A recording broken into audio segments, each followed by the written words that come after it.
तो नमस्ते मेरे तमाम सिनेफाइल्स भाई और बहनों। आप लोग सोच रहे होंगे ये बंदा इतने दिनों से कहाँ था और क्या कर रहा था। तो भाई मैं एक सीरीज़ देख रहा था जिसका नाम है मैरी एन। और भाई साहब क्या ही सीरीज़ है। ये सीरीज़ आपको नेटफ्लिक्स पर देखने को मिलेगी और इसका सिनॉप्सिस अगर मैं आपको दूँ तो आप ऐसा सोचिए कि आपको बचपन में बहुत ज़्यादा नाइटमेयर्स आते थे और आपका पूरा का पूरा बचपन ही इन ड्रीम्स से, इन नाइटमेयर से ट्रॉमेटाइज था। मगर आप फिर भी इससे ग्रो करते हो, आप बड़े होते हो, आप सक्सेसफुल होते हो, आप एक अच्छे राइटर बनते हो, मगर फिर भी आपके बचपन की ये हॉन्टिंग्स आपको फॉलो करना नहीं छोड़ती। और इसी हॉन्टिंग को स्क्रीन पे दिखाने की कोशिश करती है ये मैरी एन सीरीज। आप सोच सकते हैं यार, हर एक का बचपन में कोई ना कोई डर रहता ही है। किसी को अंधेरे से डर लगता है, किसी को उसके घर के बाहर के पेड़ से डर लगता है और किसी को क्रीपी आवाज़ों से भी डर लग सकता है भाई।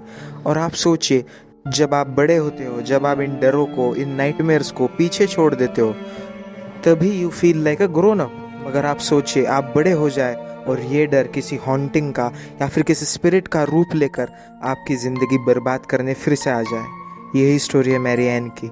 इस स्टोरी में हम फॉलो करते हैं एमा नाम की एक लड़की को, जो कि बचपन में नाइटमेयर से जूझ रही होती है।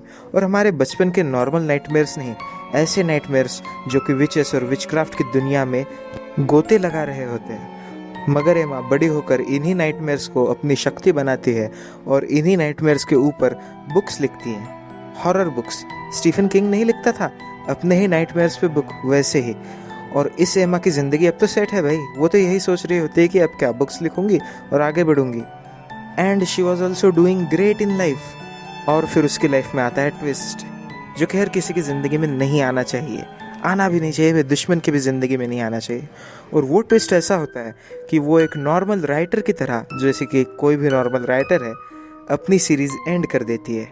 और वो हॉरर सीरीज़ एंड करने के बाद उसके साथ में क्या होता है, ये तो आपको देखना पड़ेगा मैरी एन सीरीज़ में।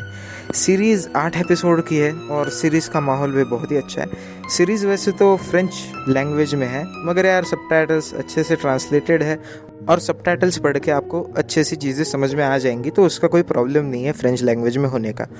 तो यार स्टोरी बहुत ही अच्छी है, आप स्टोरी के लिए ज़रूर देख सकते हैं। वैसे मैंने सीरीज़ अभी कंप्लीट नहीं की, मैं 5th एपिसोड पे हूँ और मैंने रिव्यू इसलिए डाला कि अब तक जो कि स्टोरी लाइन है, जो भी फॉलो कर रही है, वो देख के ऐसा लगता है कि सब कुछ अच्छा ही होने वाला है। एंड की मैं बात नहीं कर सकता अभी, क्योंकि ऑफकोर्स मैंने सीरीज़ देखी ही नहीं पूरी।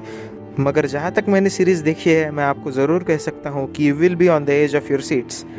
तो यार बात ऐसी है ना कि मूवी के डायरेक्टर्स, प्रोड्यूसर्स ज़्यादा कुछ फेमस नहीं है और साथ ही साथ में कास्टिंग में भी कोई बड़ा नाम हमारे हॉलीवुड में से तो कोई भी नहीं है। मगर यार यही तो ब्यूटी होती है इंडी प्रोडक्शंस की, क्योंकि you will spend the money in the set designs, in the production design and all that. Series एक नेटफ्लिक्स ओरिजिनल प्रोडक्शन है और सीरीज़ विचक्राफ्ट जैसे मुद्दों के साथ में बहुत ही अच्छा हैंडल करती है। क्योंकि जैसे कि आप सबको पता ही होगा, मिडीवल एजेस में ना विचक्राफ्ट के जो भी प्रॉब्लम्स थे ना उस वक्त के, वो बहुत ही ज़्यादा रिकरिंग थे। और भाई साहब उस वक्त की ना पेट्रियार्कल सोसाइटी थी, तो जो भी औरत आउट ऑफ द वे जाती थी उसे विच घोषित कर दिया जाता था एंड शी वॉज एग्जीक्यूटेड। तो यही दास्तां रहती थी उस वक्त की। और हाँ यार, अगर आपको इस टॉपिक पे वीडियो चाहिए, जैसे कि आप सोच लीजिए विचक्राफ्ट या फिर witches and their influence on the Bollywood या फिर हॉलीवुड, तो मैं ज़रूर इसे बनाऊंगा और पसंद से बनाऊंगा, क्योंकि टॉपिक बहुत वास्ट है और इसमें रिसर्च लगेगी और मैं पसंद से करूंगा ये चीज़। तो चलो, इनफ ऑफ माई रेंटिंग, आगे बढ़ते हैं हमारी सीरीज़ के ऊपर। तो सीरीज़ 2019 की है, 6-7 साल हो गए सीरीज़ को। यार 7 साल हो गए 2019 को, भाई साहब क्या ही, मतलब टाइम बहुत ही जल्दी आगे बढ़ रहा है। तो चलिए जाने दीजिए। सीरीज़ बहुत ही अच्छी है, सीरीज़ एटमॉस्फेरिक है, ग्रिटी है। आप मेरे मुंह से ये शब्द बार बार सुन के पागल तो नहीं हो गए? तो हाँ भाई, सीरीज़ बहुत ही अच्छी है, आपको ज़रूर देखना पड़ेगा इसे और मेरे रिकमेंडेशन पे देखना पड़ेगा। और साथ ही साथ में बॉन्ग जून वू की बातें याद कीजिए। If you overcome the 1 inch barrier of subtitles you will be introduce to great cinema. तो भाई साहब ये ग्रेट सिनेमा तो नहीं है, मगर ग्रेट सीरीज़ है और टाइटली रिटन सीरीज़ है। आपको ऐसे कभी भी ऐसे ले ऑफ नहीं फील होगा कि यार बोर हो गए, ये एपिसोड चालू कर दिया, कुछ हो ही नहीं रहा। ऐसा नहीं है इस सीरीज़ में, क्योंकि यार सीरीज़ की राइटिंग है ना बहुत ही तगड़ी है। और साथ ही साथ में स्क्रीन प्ले जो लिखने वाला बंदा है उसने स्क्रीन प्ले टाइट रखा है, कहाँ भी लूज एंड्स नहीं है। और डायरेक्शन और माहौल ऐसा है ना कि आप बैठे रहेंगे और आप देखते रहेंगे सीरीज़ को। You will not feel like lost in the series. और प्लॉट पॉइंट्स भी बहुत अच्छी तरह से एक्सप्लेन किए हैं। जैसे नॉर्मली सीरीज़ करती है ना, सभी पत्ते खोल के रख दिए हमारे सामने, ऐसा ये सीरीज़ नहीं करती।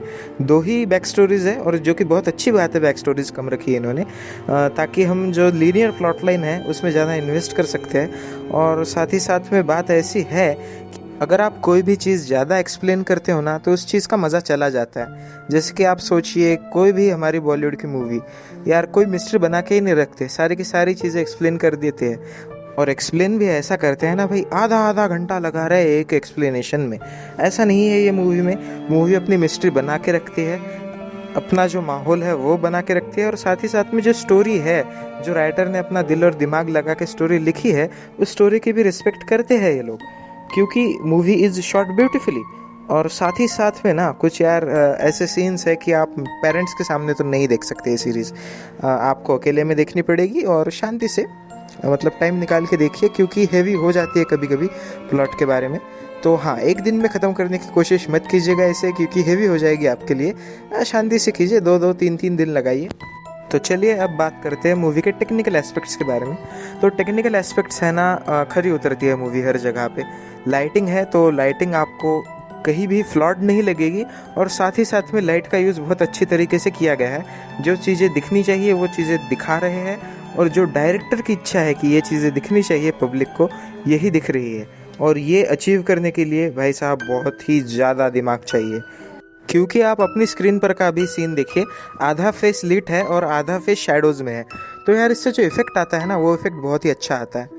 और ओवरऑल जो सीन्स है ना, उसकी भी लाइटिंग बहुत अच्छी है। जो हम नॉर्मली सुनते हैं नेटफ्लिक्स के बारे में, जो कंप्लेंट होती है लोगों की, वो होती है नेटफ्लिक्स की स्टूडियो लाइटिंग। तो यार इसमें प्रॉब्लम ये हो जाता है ना कि हर एक सारी की सारी चीज़ें लिटअप दिखती है हमें, जैसे कि ट्यूबलाइट लगा दिया किसी के चेहरे पर और बाद में कैमरा लेके डायरेक्टर शूट कर रहा है, ऐसा लगता है। तो इसमें ऐसा हमें ज़रा भी नहीं लगता, बहुत ही अच्छी तरीके से सारी चीज़ें यूज़ की गई है। और एडिटर को तो भाई मैं मतलब 24 तोहफों की सलामी देना चाहूँगा, क्योंकि एडिट बहुत अच्छा है। और एडिट में कुछ कुछ आपको लगेगा ग्लिचेस है, मगर वो ग्लिचेस नहीं है, एडिटर ने जानबूझकर कुछ चीज़ें डाली हुई है। और यार इस सीरीज़ का जो डायरेक्टर ऑफ फोटोग्राफी है, उसे लाओ यार, इंडिया में लाओ। ऐसे लोगों की घनी ज़रूरत है हमें यहाँ पे, क्योंकि यार डायरेक्टर ऑफ फोटोग्राफी का जो काम होता है ना, वो फ्रेम आर्ट वर्क जैसी लगनी चाहिए, ये होता है। और इस सीरीज़ की हर एक फ्रेम आर्ट वर्क जैसी लग रही है, तो काम बखूबी किया है इन लोगों ने। और मूवी भाई साहब खेल लेती है आपकी नज़रों के साथ, और अंधेरे में अगर आप देखोगे ना, तो आपको लगेगा कि आपके बाजू में कोई तो भी खड़ा है। और मेरा कहना है, इंडिया में ऐसी चीज़ें क्यों नहीं बन सकती, क्योंकि इंडिया फ्लोकलोर के बारे में बहुत ही ज़्यादा रिच है। आप हर 60 किलोमीटर के बाद जाइए, आपको अलग अलग फ्लोकलोर्स मिलेगी, अलग अलग हॉरर स्टोरीज़ मिलेगी। आप लोकेलिटी बदलिए, आपके भूत बदल जाएंगे। क्योंकि मैं महाराष्ट्र में रहता हूँ, तो यहाँ हमारे एरिया में चकवा की बात है। आप आगे नॉर्थ में जाइए तो वहाँ पे छलावा है, मुंजा है, ऐसे बहुत सारे फ्लोकलोर्स हैं हमारे देश में, जिनके बारे में आप एक सीरियस स्टोरी लिख सकते हैं। और सीरियस, नॉन सीरियस नहीं, मुंजा या फिर स्त्री की तरह स्टोरीज़ नहीं, हॉरर कॉमेडीज़ नहीं, एक सीरियस, एक हार्ड कोर हॉरर बना सकते हैं आप इंडिया में। क्योंकि भाई साहब मटेरियल है आपके पास, आपको लिखने की भी ज़रूरत नहीं है, आपको सुनी सुनाई चीज़ें मिल जाएंगी। तो ये था मेरा मैरियन का रिव्यू। और अगर आपको condition of horror in India इस टॉपिक पे वीडियो चाहिए, तो कमेंट में मुझे ज़रूर बताइए। Like, share and subscribe.